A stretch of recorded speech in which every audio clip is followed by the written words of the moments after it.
جی، آپ کا کیا نام ہے؟ محمد عریف خان۔ اچھا، آپ کے والد صاحب کا؟ مظہر خان۔ آپ بتائیں شرک کسے کہتے ہیں؟ شرک کی تعریف کیا ہے؟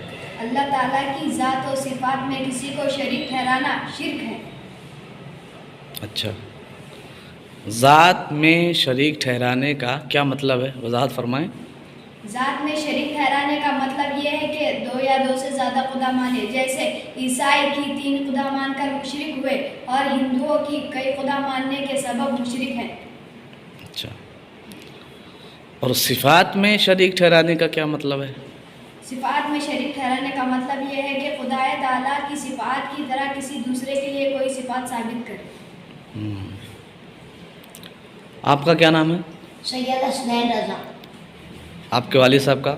سید جمیل۔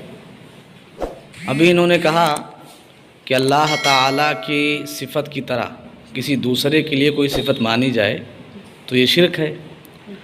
آپ سے اگر کوئی پوچھے کہ غیب جاننا یہ اللہ کی صفت ہے، لہٰذا رسول اللہ صلی اللہ تعالیٰ علیہ وسلم کے لیے اگر کوئی غیب جاننے کا دعویٰ کرتا ہے تو یہ شرک ہے، کیونکہ اللہ کی صفت میں شرکت ہو جائے گی۔ تو اس پر آپ کا کیا جواب ہوگا؟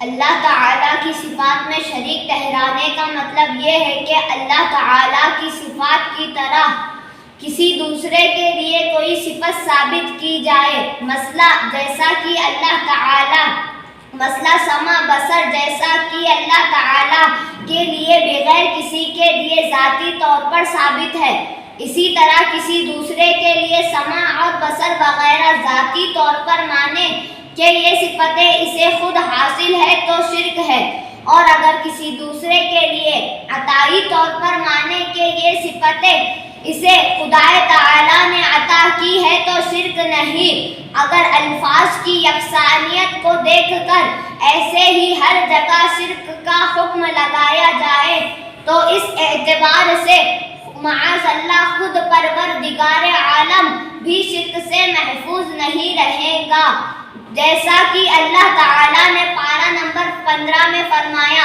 اِنَّهُ هُوَ السَّمِيعُ الْبَصِيرُ، بے شک اللہ سمیع و بصیر ہے، اور پارہ نمبر 29 میں فرمایا فَجَعَلْنَاهُ سَمِيعًا بَصِيرًا، ہم نے انسانوں کو سمیع و بصیر بنایا تو اللہ بھی سمیع و بصیر